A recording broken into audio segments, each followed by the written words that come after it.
All right. Hello and welcome to the Middle East Forum Speaker Webinar Series and Podcast. I'm Stacey Roman and I will be moderating this discussion today. We're pleased to have Nave Dromi, head of the Israel Victory Project, join us to update us on the accomplishments of this project over the past year. Nave will speak for 15 minutes, then open it up for questions. Should you wish to ask a question, please use the Q&A box located at the bottom of your screen to type your question. And with that, I will turn the discussion over to Nave Dromi. Thank you, Stacey. I hope you hear me well. We have some distance between us. I'll just dive into summarize the last year of IVP here in Israel. It was a very challenging year. We had Operation Guardian of the Walls against Hamas in Gaza. We also had events here inside Israel with the Israeli Arabs, something that we didn't have in the recent years. I'll speak about specific events that we did in specific events and initiatives we had. And of course, I'll be happy to answer every question. I'll start with Operation Guardian of the Walls, which was the last operation against Hamas and was the first operation of the new elected government by the new Prime Minister, Naftali Bennett. We decided, based on our experience with other operations and based on our activities before, to go on a tactic to attack specific things and call for specific goals. And the goals were disarmament of Hamas, returning our captured soldiers and citizens without preconditions, and breaking Hamas will to continue fighting. We also did a poll, something we usually do during events like this, to make sure that we are aligned with the Israeli public, and we saw that we are. Those goals, basically most of them, and in a very high percentage, were aligned with the public. We see the things the same eyes, in the same way that we did. And those are the goals and also the sentences that we used in our campaign. The campaign was putting billboards in front of the house of the new Prime Minister, approaching to politicians, writing articles, going to different channels, of course, going on different radio channels in Hebrew, in Russian. We also had I spoke in a Haredi Radio. Very Haredi means in Orthodox Jews, spoke about the meaning of victory, physically victory, and also mental victory over Hamas and the Palestinian terrorist in Gaza. We also approached to different subgroups, sectors inside Israel society. Even something new that we did was approaching to Israeli Arabs. It wasn't, I have to say, something that from Israeli Arabs was easy, but we did find someone that felt the same way as we did. We spoke to different ministers, the new one, like Yoaz Endel, Matan Kahana, Ayelet Shaked, Gidon Sar, Benny Gantz, even someone from Yesh Atid, Yair Lapid party. And we made sure that we contained this connection with them even after the operation ended. For example, just yesterday, I met the Minister of Connection of Media, Yoaz Endel, and Matan Kahana, the Minister of the Religious Office. Both of them, Yoaz Endel and Matan Kahana, are former IDF combat soldiers. Matan Kahana was also a pilot. Both of them are completely aligned with IVP, believe in our message, and Ayelet Shaked with them, Gidon Sar with them. And when it comes to connection with these people, definitely the connection this year approved, and we can speak to some of them directly by SMS, which this is something that we didn't have before. Another thing that we have is the stickers initiative. I don't know if you remember, but a few months ago, 6 terrorists escaped from a prison in Israel. We saw it as a result of a twisted perception of the way that Israel handled terror inside and outside. We were saying, if you can't control terrorists inside your jail, if terrorists inside Israeli jail doesn't feel afraid and doesn't feel deterrence, how do you want Hamas to be afraid of us? How do you want individual terrorists to be afraid of us? And we took it as a mission to handle this and not just write against it, something that we usually do. I mean, writing an article is something very easy, but we wanted to make a statement. So what we did is we took a special sticker that we invited. It's a very big sticker of a terrorist climbing up a tunnel. And we took those stickers and we put them outside Gilboa jail, the jail that those terrorists escaped from. We took pictures and we uploaded it and we sent it to different media channels, politics website, politicians. And we talked about how what begins in a jail can end in a terrorist coming outside a tunnel in a kibbutz in a north and in a south of Israel, in the Negev. Because again, as I said, we saw a match between the way that Israel handled terrorists inside Israeli jails with all the good conditions that they have there, that they can study, they have a free pass to the super, they can buy whatever they want, they can eat whatever they want, they have connection to terrorists from Gaza. So we said, if you don't cut the terror inside Israel, how you want to defeat the terror outside of Israel. Another achievement that we had is that we made a cooperation with Channel 20. We had a 2 victory broadcast in a TV channel where we invited different former IDF, very high-ranked officers. We invited different army strategists to speak about victory on screen. I mean, people opened TV and saw a discussion about victory and what happened to the victory spirit of Israelis, of the IDF. And it was something very big that we had. And another thing that it's somehow connected to this is that we elaborated on our connection to institutions that deal with things that might that connect to what we do, like Miftahi or Bidchonistim. These are 2 organizations that deals with the victory spirit in a different way of us, but we can cooperate with them. The INSS, the institution, one of the most familiar institutions regarding the army or the security perceptions, the Jerusalem Center for Strategic and Security, Jerusalem Center for Public Affairs, the Tikva Fund, the Social Civil Fund. All these names are some organizations that we worked with. Another organization, it's the Israeli Democracy Institution. I don't know if you heard about this institution. It's a very luxury institution in Israel, more identify with the Israeli left. And they invited, I was invited to speak there about the connections and the involvement of Israeli society with the IDF and how it affects the IDF.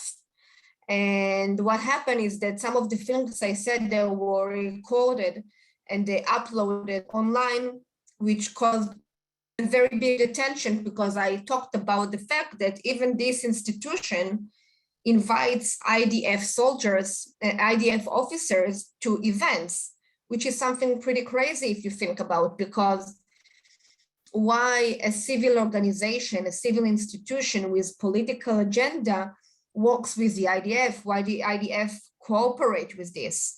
And we spoke about the IDF should focus about how to win the next operation, the next war. and shouldn't deal with different civil aspirations. That I spoke about how the IDF shouldn't be a lab of civil experiences. I spoke about the Israel, a huge discussion, the involvement of women inside the IDF units, something that I think not many in the public reject to, but they do reject to make it the main thing or the main goal that the IDF deal with, because what happened, the feeling among the public, and this is why this video was so popular, because the feeling among the people, among the citizens, is that the IDF in the recent decades deals more about getting women involved or be the most moral IDF in the world, but deals less with how to win the next war. But in the end, what the simple person, the simple Israeli cares about is that in the next operation, that in the next guardian of the walls, the IDF will win the operation. And this was again something that afterwards brought more interviews, more follow-ups, also about the women point of view, because as I said, for some reason in Israel, it's one of the biggest pressures on the IDF, but also again on the fact that the Israeli public, as I see it, and I think the IVP is always saying what the Israeli public really wants is an IDF that can defeat the enemy. And you can see that this message talks to people. It's not just the public, but it's also the decision makers. And I will finish with one of the biggest achievements that we saw is that we saw decision makers, and as I mentioned before, ministers using our message about defeating the enemy and victory. And one of those names that speaks a lot about victory is Chief of Staff Aviv Kochavi. I can't remember, and we speaks about it a lot in IVP. We can't remember such chief of staff that speaks about victory in such a confidence, without hesitating. And as we see it, it's also a result of our activity, our billboards from 2 years ago, from a year ago, speaking about victory. When he sees the discussion, the public discussion about it, when he sees that we get support, I believe he feels more comfortable to speak about victory. I try to do it specific and quick as possible. I stood in the 15 minutes and I'll be happy to answer questions. All right, thank you so much. So the first question we have is overall, is the public leaning more towards the Israel victory mentality, or is there still any pushback? As I said, I think the public is aligned with us about victory. Of course, that you can find groups that doesn't align with us, and they don't align with us, and they will never will, because they don't believe in war, they don't believe in fighting, things that sometimes we see as human nature, which those groups believe it's not human nature, or they don't believe in victory because they don't think defeat will bring peace, something that we do believe in. But in general, the public in Israel do want to see victory over the Palestinians, and I would say is so happy to hear the message and to finally have organization that speak about this, something that wasn't here many decades. Absolutely. And you mentioned quite a few names from the IDF as well as Knesset members. But overall, do you think that more of the leadership is also leaning towards the victory mentality, or is it also more pushback? Is there room to grow? Always. I mean, even though they are aligned with us and in closed room, they tell us that they agree with us, in the end of the day, when there is operation and you really need to go out there and defeat your enemy and to win, obviously, it didn't happen. And we saw it didn't happen in the governments of Netanyahu, and it didn't happen even in the last operation under Naftali Bennett.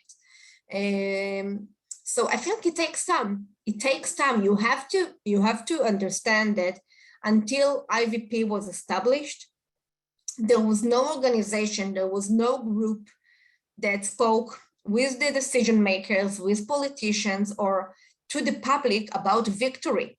It was something that no one spoke about. After the Oslo Accords, everyone spoke about peace as a way to achieve peace. And we were the first one to speak about how you achieve peace by defeating your enemy and make them understand that they can't win you. So you have to understand that decision makers and the IDF and the public, I mean, the public not, because the public was always there with us, but the decision makers and the IDF are going through a process.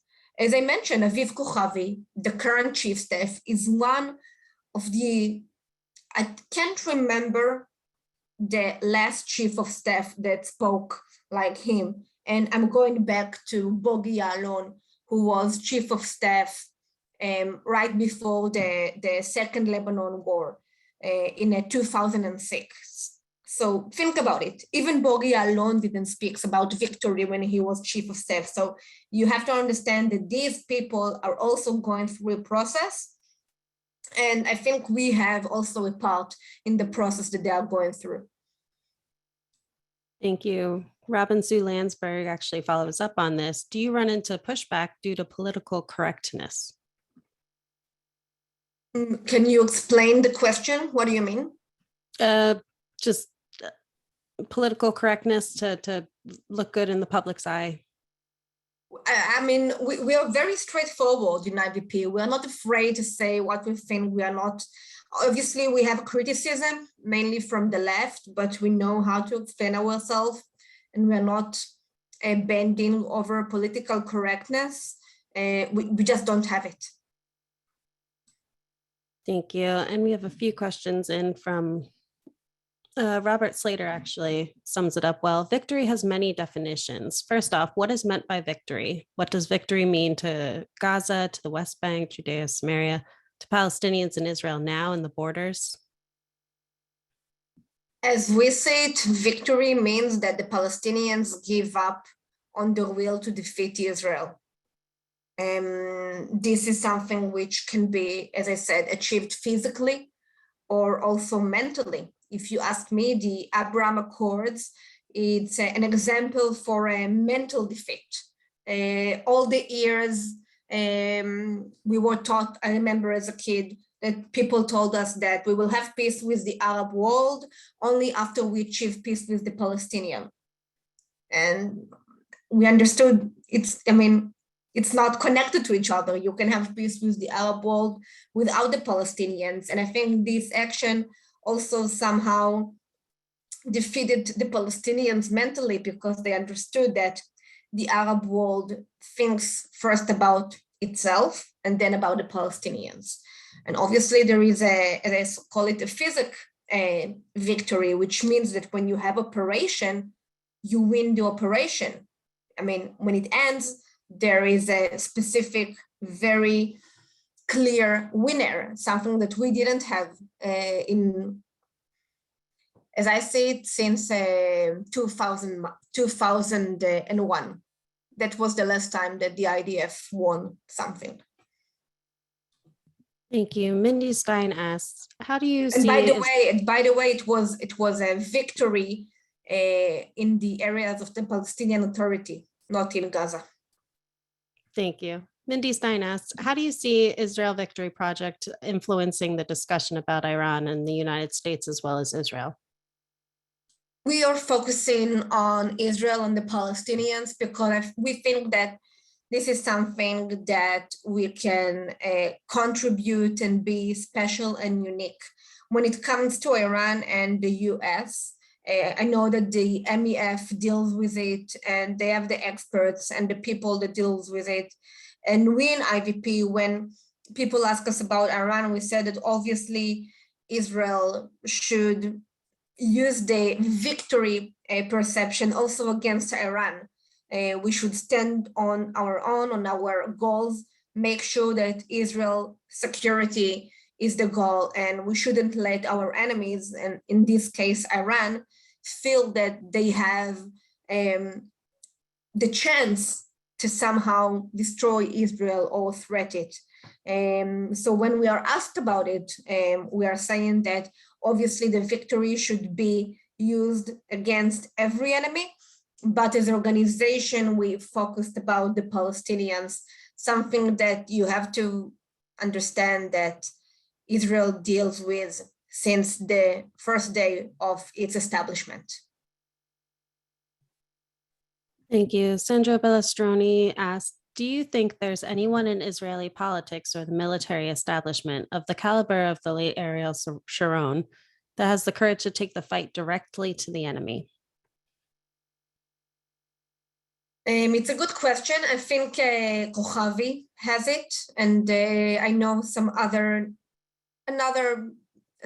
names that can do it, but I think something has to change in the security system, something that, as I said before, we work on to change, because there are very good people in the IDF and in the security system. They just need to know that they have a back from the politicians, from the decision makers. They know they have it from the public, but they have to have confidence in themselves. They have to remember how they used to fight 30 years ago. And but yes, we can do it. Obviously, we can do it. Thank you so much. So we have two questions in about just the worldview of Israel right now. An anonymous attendee asked, how can you carry the Israel Victory Project to a successful conclusion without being sanctioned by the UN Security Council? To be honest, I'll give you my personal view, and I think it reflects many of, it reflects the Israeli public. We don't take the UN seriously. If Israel would act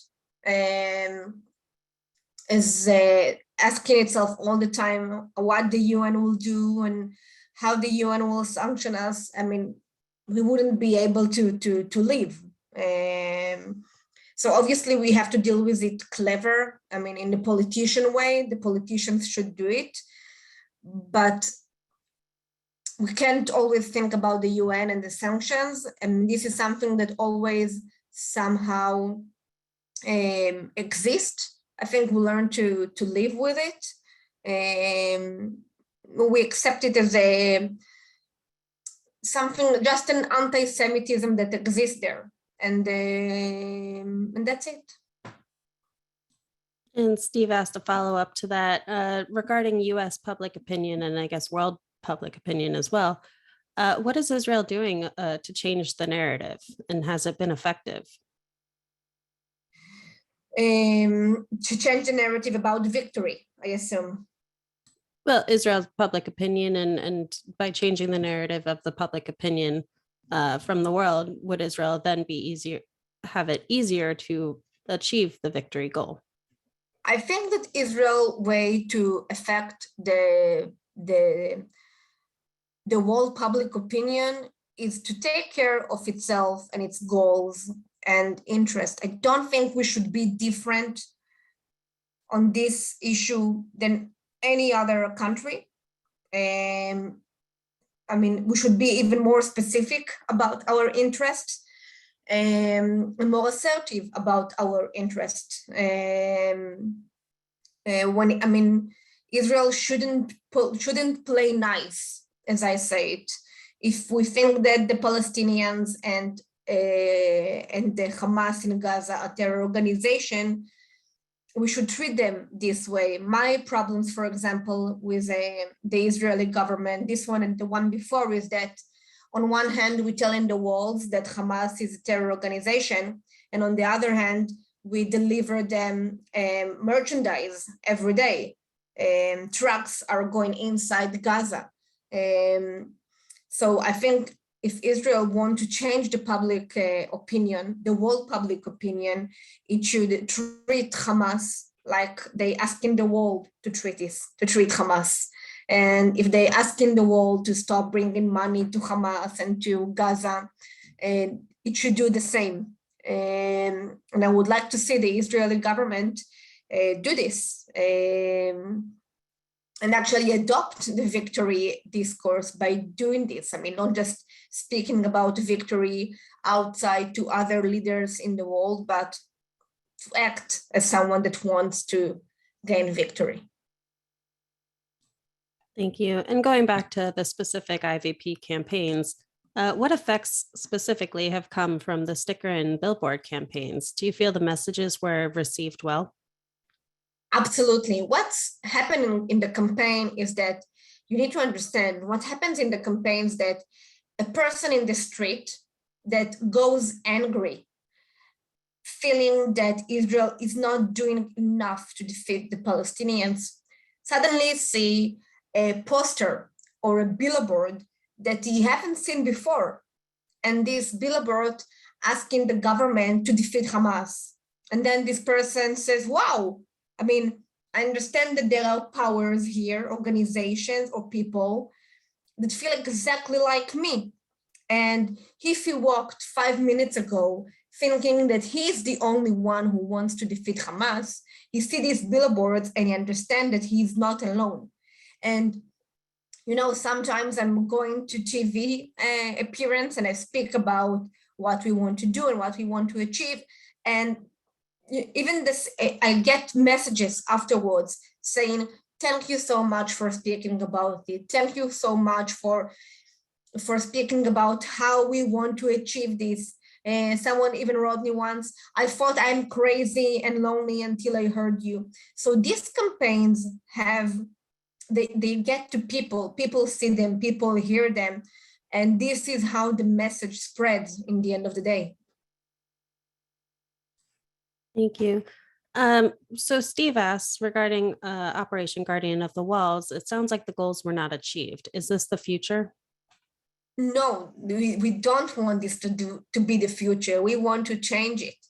And we want to change it, and I'm not willing to accept defeat. I want to defeat others, but I don't want to be defeated. And I don't see a reason why we should give up, especially when, as I said, I see a change.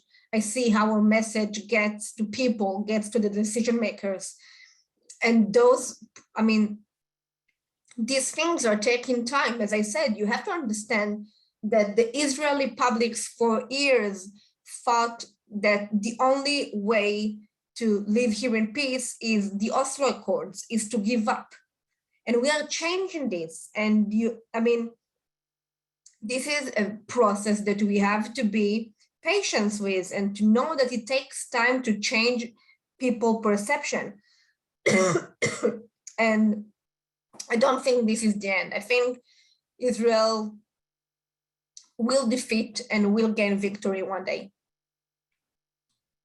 Thank you. And speaking of the process, what's in store for IVP going forward into 2022?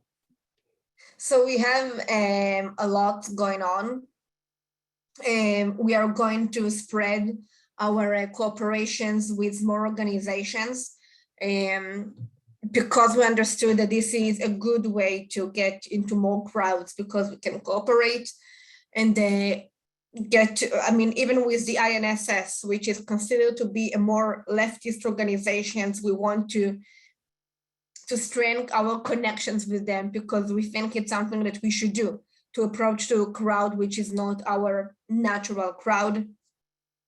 There is also a research that I did that's going out in a book about the process that the IDF gone through and what made the IDF giving up on the spirit of victory and the values of victory. And this is something that should go out during January, and we believe it will make a pretty huge noise here, I'm sorry. We are speaking about different conferences which are already on the table with different newspapers, big newspapers. We are also just a few hours ago, we closed, I believe, the caucus, the lobby for a victory inside the Knesset. It seems like one of the co-chairs of the caucus is going to be an Orthodox Jew, which is something that we never had before. And it's pretty big to have an Orthodox Jew Knesset member speaking about victory and leading it. And there are very, beside this, we have different people that we work to get into IVP, former high-rank officers that we are in touch with, getting them to write for us, to do research for us, to see how we can talk about the goals I mentioned in the beginning of the paper. We want to make them happen. So we want to put it on paper, to have the best minds, see how we can work it out and how we can get decision makers and maybe even people in the IDF adopting our recommendations and our goals. And this is just some of the examples of what we plan to do. All right, well, thank you so much. Unfortunately, we've come to the close of our webinar. Thank you, Nave, for joining us today. Thank you for having me. Of course. And for our viewers, should you wish to support this project directly, please visit our website, meforum.org/participation to donate and to write in the comment box the name of the project you wish to support, IVP. For our viewers, please join us Wednesday for an update with Ashley Perry. Thank you all for joining us, and I hope you have a wonderful day.